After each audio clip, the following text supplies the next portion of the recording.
Kali ini kita akan bikin chatbot AI yang mana dia jawab pakai referensi data kita.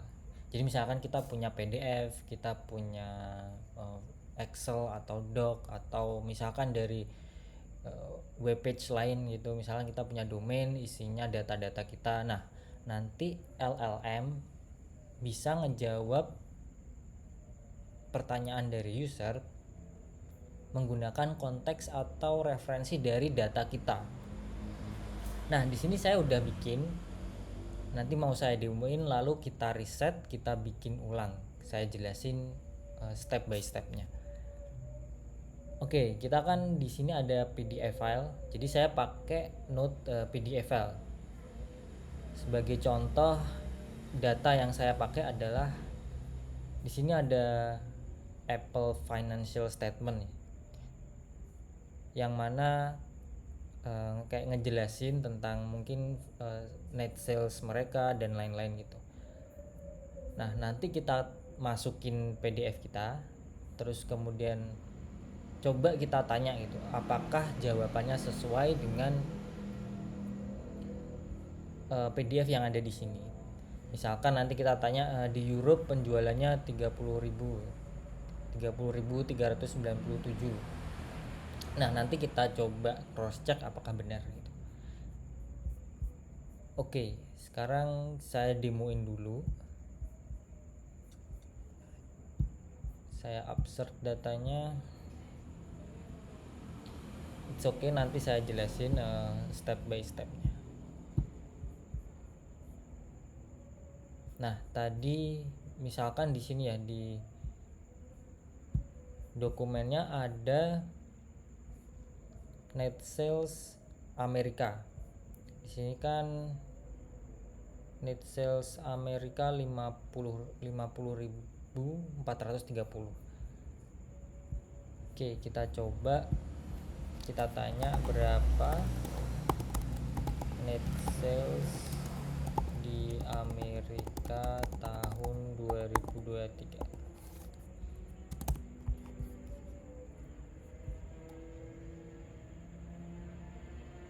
Nah, 50.430 juta. Di sini juta karena di datanya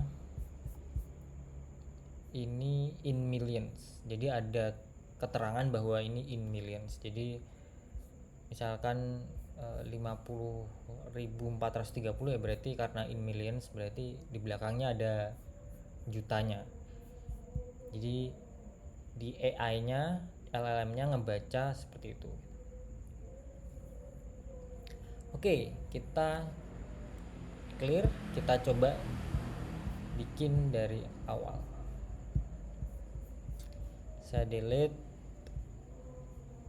chat flow-nya, kita bikin baru, kita save, kita kasih nama chatbot PDF files. Nah, pertama kita harus pilih chain-nya. Di sini saya pakai conversation retrieval QA chain.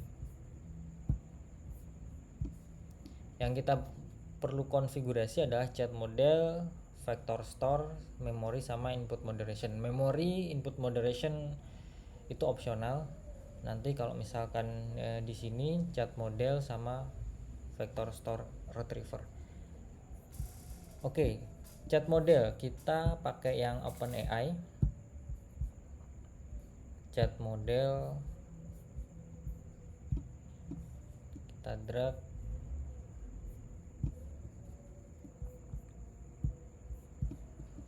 kita pakai OpenAI, kita masukin credential seperti video-video sebelumnya. Saya pakai for ini, saya turunin temperaturnya,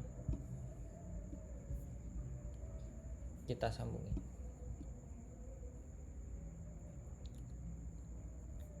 Lanjut.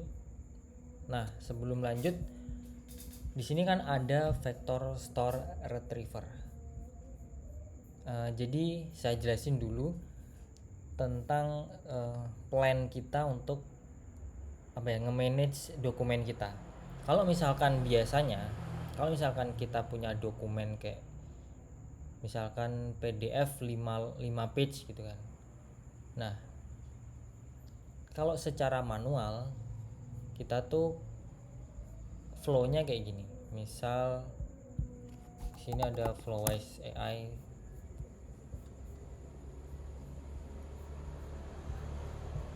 Kita klik documentation.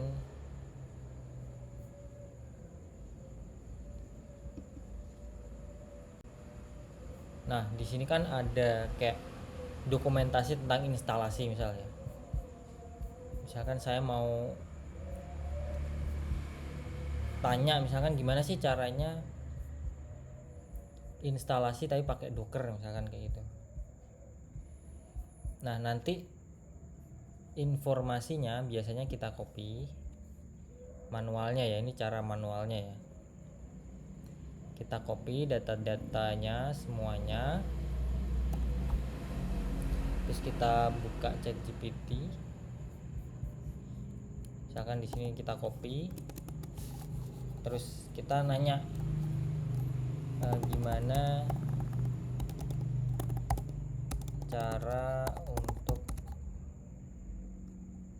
install Flowwise misalkan kayak gitu. Nah, dia bakal jawab sesuai konteks yang atau informasi yang kita kasih sebelumnya gitu. Kita stop aja. Kurang lebih kayak gitu. Jadi kalau ini kan mungkin satu page ya. Jadi kayak datanya nggak terlalu banyak.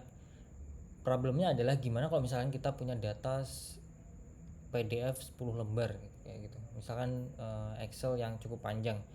Sementara kalau misalkan setiap kali kita copy paste datanya ya kan selalu harus banyak ini. Jadi setiap masukin harus banyak, kita send ke LLM-nya terus plus pertanyaannya. Masalahnya adalah kalau misalkan kita pakai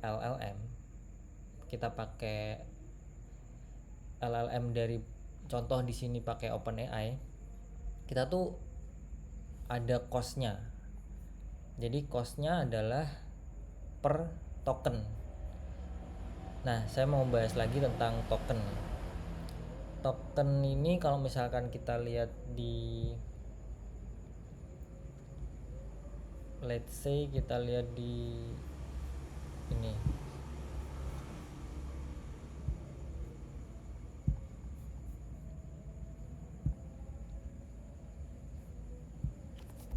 coba kita cek pricing OpenAI. Nah, ketika kita lihat ya, misalkan di sini kita mau pakai GPT-4o, itu tuh ada harganya gitu, ada pricingnya meskipun murah ya. Kalau misalkan pakai 4o atau 4o mini, kalau misalkan kita masih skalanya kecil tuh cukup murah gitu, karena 1 juta input token jadi $5 tuh 1 juta input token sama $15 buat output tokennya. Maksudnya gimana? Jadi input token ini token yang kita masukin. Jadi misalkan kita chat ke LLM OpenAI, itu tuh dikonversi jadi token, terus kemudian baru dikirim gitu. Jadi ngitungnya tuh bukan per kata yang kita masukin, tapi dikonversi dulu jadi token. Nah, per 1 juta token tuh $5. Kalau misalkan mau murah banget, jauh murahnya pakai 4o mini, $0,15 per 1 juta input token. Kalau misalkan teman-teman kayak mau nyoba, biasanya kita dapat kredit sih. Awal-awal dulu saya bisa dapat kredit berapa dolar gitu kayak gitu. Jadi untuk awal-awal bisa dicoba mungkin free kreditnya. Nah, gimana cara ngitung tokennya? Jadi kalau misalkan based on dokumentasinya OpenAI, asumsinya adalah satu token tuh kayak 4 karakter gitu.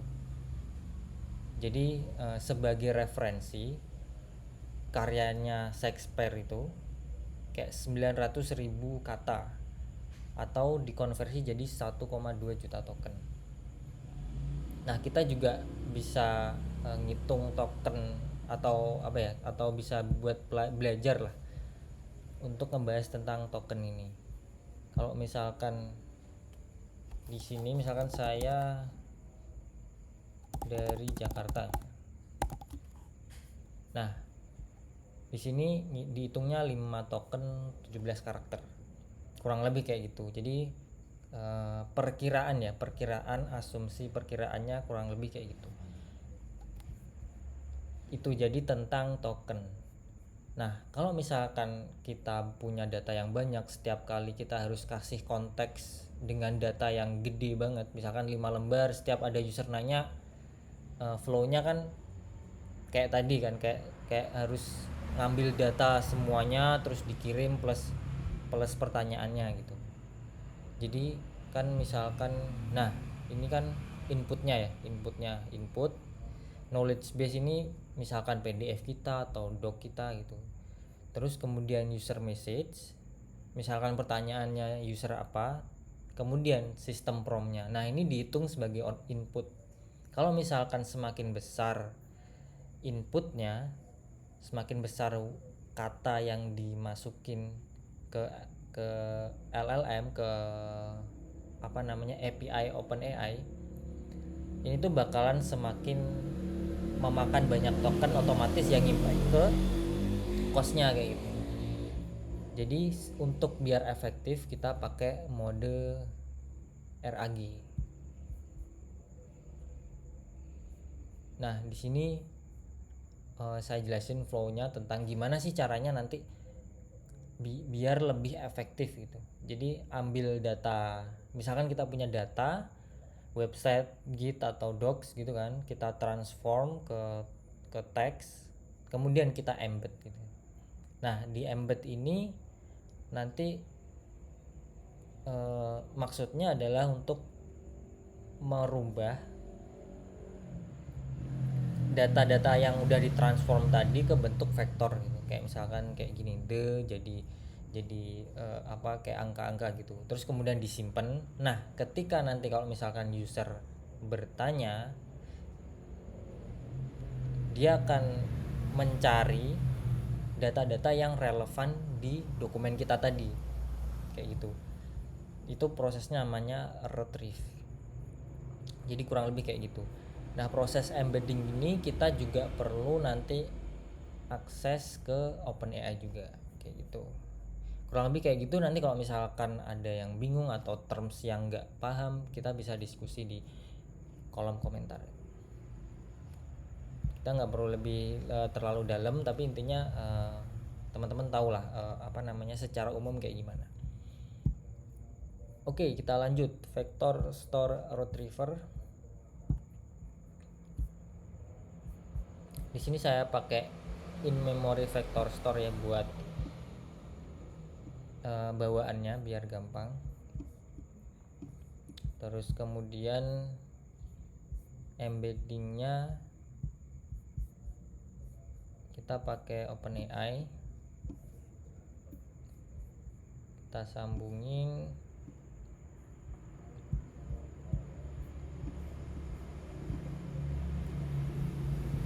Lanjut lagi ke dokumennya ini karena saya mau pakai yang PDF loaders, jadi di sini saya pakai PDF. Banyak ya, tadi ada doc, ada web, misalkan scraping web dan lain-lain.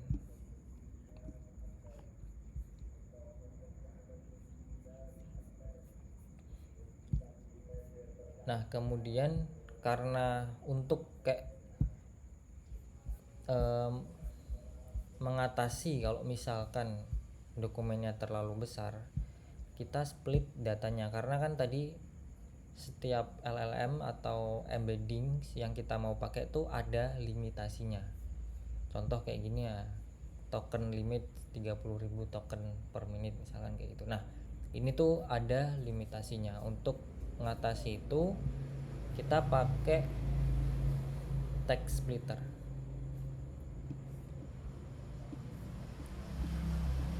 Nah kurang lebih kayak gini, kita pakai text splitter, kita split per 1000 karakter nanti.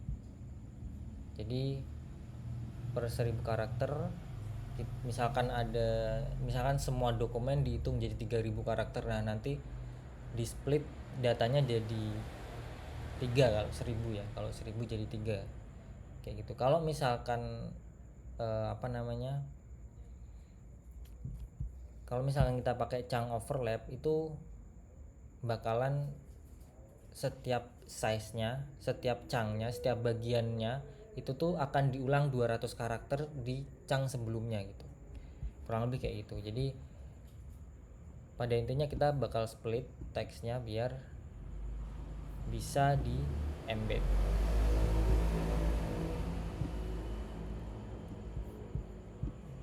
Oke, kita sambungin vector store-nya. Oke, jadi di sini saya upload.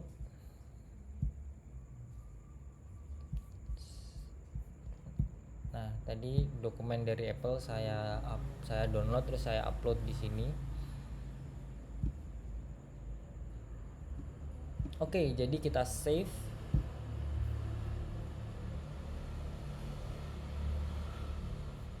Nah, habis di save ada muncul tombol hijau di sini. Maksudnya apa? Maksudnya adalah untuk melakukan proses tadi, proses dari split, dari ngeload PDF kemudian di split per 1000 karakter, dirubah jadi vektor di embedding ini, terus kemudian disimpan di vector store kayak gitu. Nah, untuk ngelakuin itu kita tinggal klik upsert.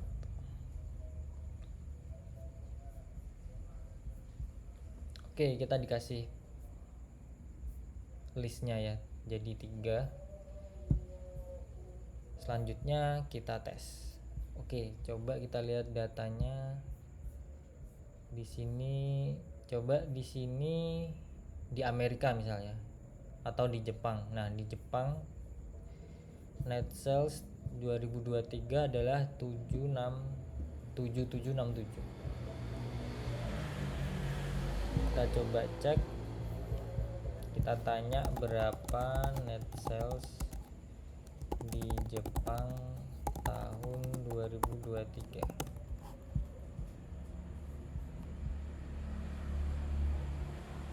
Nah, 7767, kurang lebih kayak gitu. Jadi chatbot kita bisa ngambil data terus dijadiin referensi atas jawaban dia kayak gitu.